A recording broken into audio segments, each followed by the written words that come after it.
Welcome to Chess Nonsense and Analysis, dear viewer. Um, so we're going to look at the Uzchess Cup, and it's still going on in a sense that Eric is still playing. He looks he's slightly better, but might be a draw. But he's got two pieces for the rook. We'll see what will happen. And Abdusattorov has to defend. He's down a piece, but some drawing chances. We will see what will happen. But I just could not resist. I mean, I just have to share this game with you. It's one of the most beautiful games I've seen in a long time. It reminds one of players like Kasparov, players like Shirov, players like Topalov, players like Tal and such players. Um, John Nunn, sometimes when he was playing the King's Indian, Gligoric. I mean, the beautiful game. Have a look. So in this game, Praggnanandha is playing against Richard Rapport, and they just finished a while ago. It starts like this, and White plays f3. So this variation is played to make sometimes, you know, uh, to sometimes stop the Grunfeld or not stop it, but um, if Black chooses the Grunfeld, it's going down a specific some specific paths.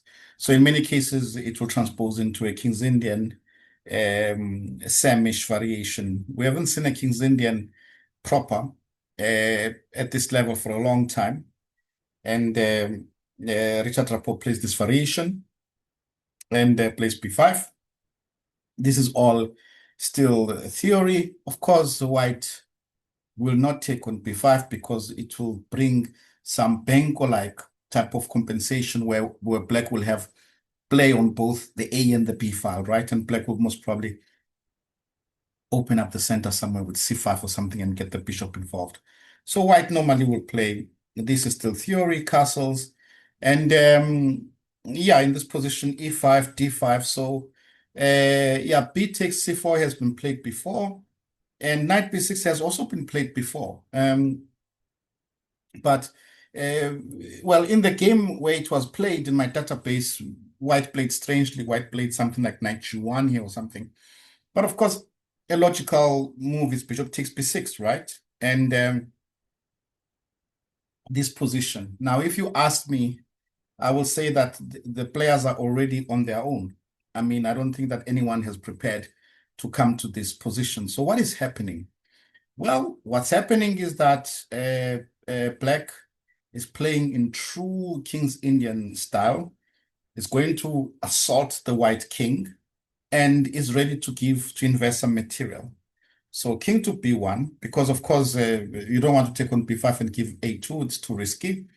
King b1, and Black has got this specific interesting idea.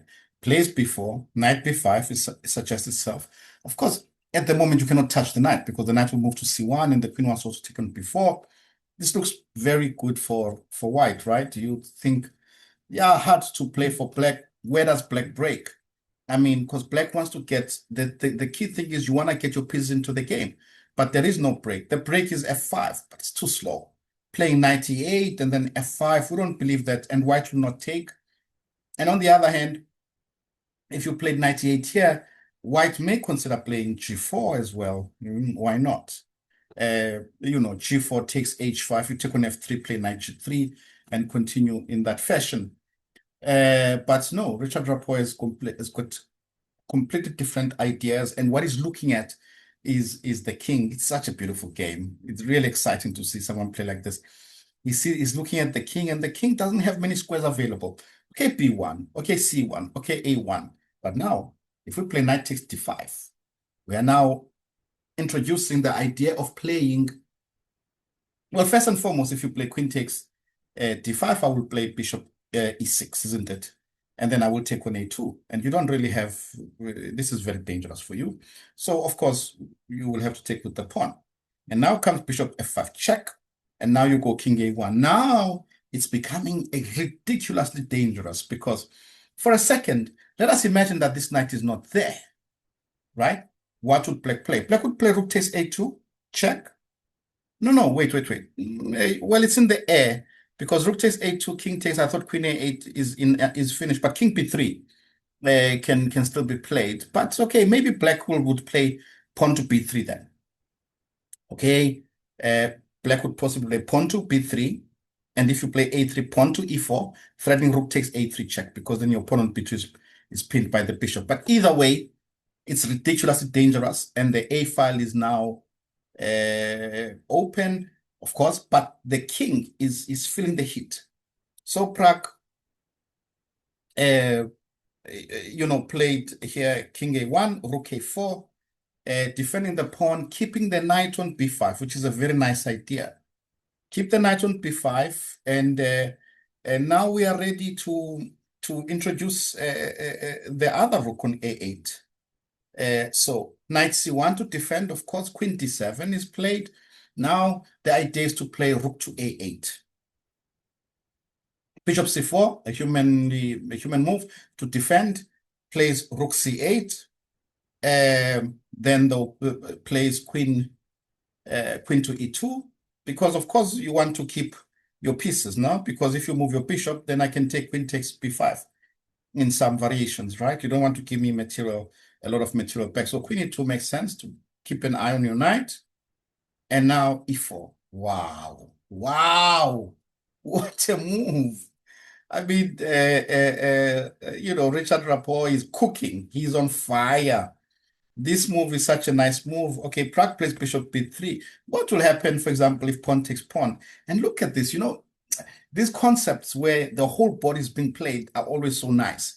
I mean, if takes on e4, b3 is now powerful, because the idea is now the bishop on c4 is attacked twice. And if you take rook takes e4, bam, the queen still has to keep an eye on b5. Let's say queen f1, and now rook b4. This is very much Kasparov-like. Kasparov used to entertain us with chess like this. This is just beautiful. And, White's position is just collapsing. Look at this poor guy on h1. He has not even moved. That's why you know that there's trouble when a piece worth 5 points is not moved by a genius like Praggnanandha, because Pragg is just amazing. But when he doesn't have time, when basically, look, the white pieces are hot in a sense that, I mean, you don't know where to touch, right? And the rook on h1 is just sitting there. Wild stuff. So after e4, it doesn't take, plays a bishop b3 with the hope of keeping the position together. Of course, we start with it takes on f3. Now the bishop is open again. Rook a5. Now the knight is being attacked. Bishop goes back to c4, and look at this move. Bishop c2. It's like if you're to imagine a boxing match with a boxer who just is so flexible, who can duck, uppercut, move around, hit you on the side. Blows coming in from everywhere, right? Bishop c2. Next move is bishop a4 coming. Trouble. Plays rook d2, bishop a4. Now, the problem is that once that knight falls, then you have equal material, sort of pieces, right? You are in trouble. Knight goes to d4, rook goes to c5. The coordination of the pieces now on the c file. Knight c6. What else? There's desperation. There is no b3, because if you play b3, you're opening up this diagonal. There is nothing, nada. So it plays knight c6, bishop takes on c6, knight b3, rook takes c4, and bishop b5. The pieces are just jumping in. Bishop c4. So the knight is threatened. It tries to pin, to hopefully exchange pieces, right? Like, bishop takes b3, rook takes c8, and take on b3 and survive, but no, b5. These two bishops are pointing at the king, right? And the pieces are going to just jump in. to the attack. This is such a beautiful game, really, by Richard Rapport. Knight C1, rook goes to E8, Queen F4, and Queen A7. The blows, the angles. Huh? Now Queen A8 is coming. So what are we threatening? Bishop takes A2 is threatened, right? Bam! Bishop takes A2, knight takes A2, boom! B3. Oof, trouble. So, well, what to do? Takes the bishop, takes the pawn. The pawns are coming. The non-stop blows coming. Queen takes C4, B3 is played. You cannot take with the queen because queen takes B3, rook B8, that takes on B2. Rook D1 takes on A2. Now the B file is open. The pawn on A2, breathing down Prag's neck. His pawn is holding him by the neck like that. He's kicking around. He can't move. Trouble. Takes on A2. Yeah, what to do? But then this opens the A file. Queen moves to F2. Everything is threatened. So now you will see the picture. The queen can be pinned, and the queen is starting to be overloaded. The queen is protecting B2. The queen is on the A5. There's trouble, so he moves that queen away. The rook comes in to E3, and he had enough. He had enough. That was it. I mean, I think Prag's head was spinning around here. His head was spinning. He cannot tell me that his head was not spinning. The head was spinning here because, I mean, it has been just, he's been attacked with every move. I mean, here, Black has got equal material, but the attack is coming. I mean, what are you going to play? Queen B4, there's moves like Queen C2.